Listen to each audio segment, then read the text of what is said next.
그러니까 누가 7월 31일 오전 11시 45분에 네. 02800으로 시작되는 용산발 전화를 한 거냐. 네. 이게 누구냐. 그러니까 장관에게 현직 장관에게 내 지시 아니야.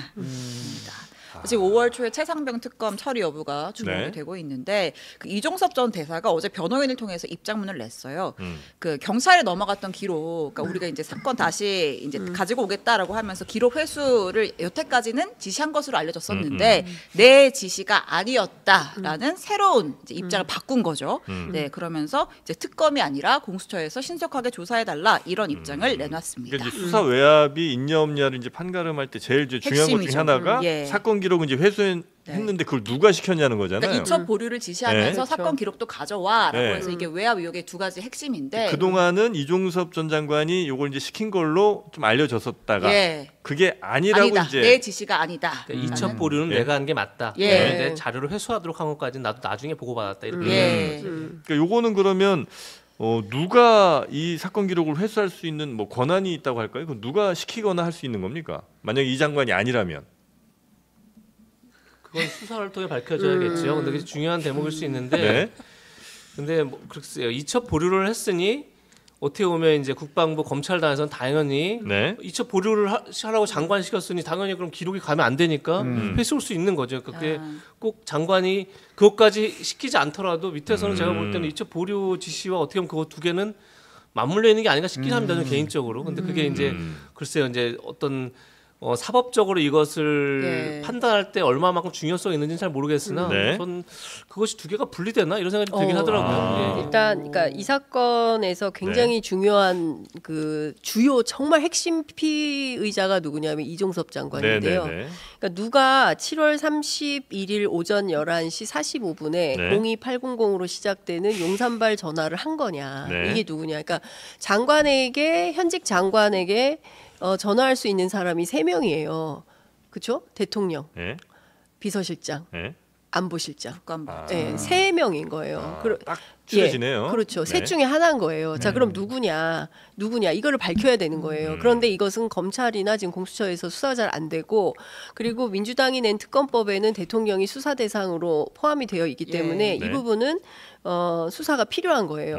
자, 이첩 보류를 했는데 국방부 검찰단이 자의적으로 사건 기록을 회수한다. 이거는 사실은 군사보건법상도 안 되는 거예요. 안 되는 거예요? 왜냐하면 네.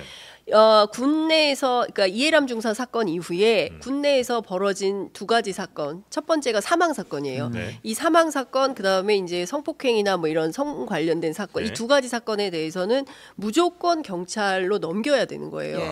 그래서 사람들이 지금 착각하고 있는 게 뭐냐면 이종섭 장관에게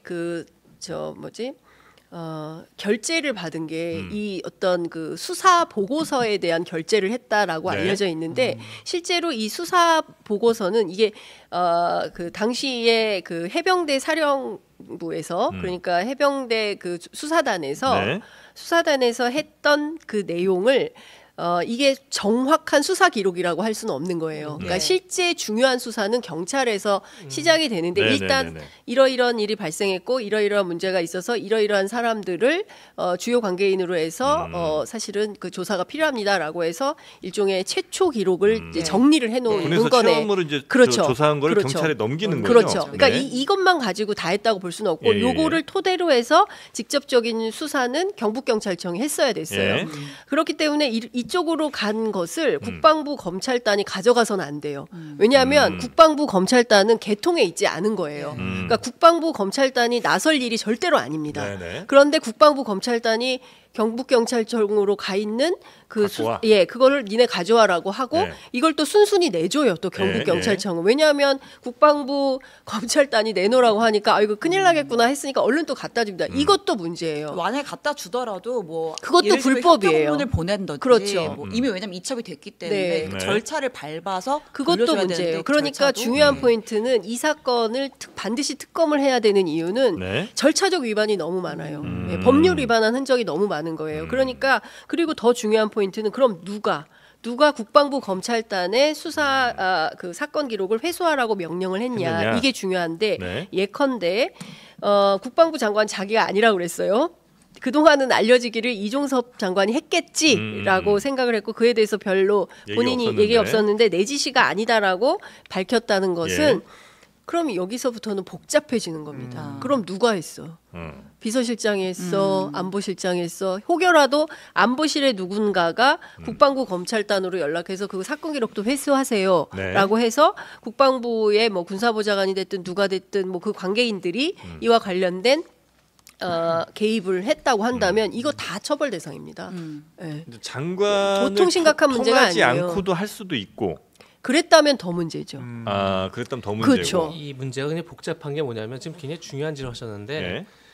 군 검찰에게 수사권이 없습니다. 네. 그게 포인트입니다. 맞아요. 경찰에게 수사권이 있습니다. 네. 그러니까 군 검찰에서 수사한 것은 그러니까 군 수사단에서 수사한 것은 경찰에게 참고 자료일 뿐입니다. 그러니까 경찰이 참고해도 되고 안 해도 됩니다. 네. 경찰 얼마든지 단독적으로 수사를 할 수 있습니다. 판단했어야 심지어 됐죠. 뭐 예를 들면 뭐 군에 그 자료가 있다면 압수수색할 수도 있는 거죠. 경찰 입장에서는. 네. 그러니까 근데 그런 차원에서 과연 그러니까 지금 말씀하신 것처럼 다 그게 그렇다고 해서 문제가 없다는 건 전혀 아니지만 과연 그것이 직권 남용이 될 수 있는지가 굉장히 어려운 단계에 있는 거죠. 왜냐하면 직권 남용이라는 건 내가 군 검찰에게 군 수사단에게 권한이 직권이 있어야 되는 되는구나. 겁니다. 나에게 수사권이 있어야만 직권 남용이 되는데 수사권 자체가 없는 겁니다. 그 군 검찰은 군 수사단은 수사를 한 다음에 그 자료를 참고로 경찰에 줬을 뿐입니다. 근데 그래서 글쎄요, 그러니까 이게 약간 말씀드린 것처럼 사법적으로 어떤 쟁점이 될지가 참 어렵다. 그런 말씀을 드린 겁니다. 그게 문제가 없다는 뜻을 말씀드렸던 건 아니지만 그런 점에서 근데 뭐 특검 얘기, 뭐 특검으로 갈 수밖에 없는 상황일 수도 있죠. 근데 중요한 건 공수처라든지 경찰이 일단 제 역할을 먼저 해줘야죠. 근데 중요한 그렇지 포인트는 않으면 그렇죠. 지금까지 안 하고 있어요. 지금 뭐냐면 조사를? 안 하고 있어요. 네네네. 경북경찰청이 아무것도 안 하고 있어요. 네. 그러니까 중요한 포인트는 수사를 했어야 돼도 맞습니다. 벌써 몇 번이나 하고도 남을 시간인데 안 하고 있어요. 지금 되고 있는 거 딱 한 가지밖에 없습니다.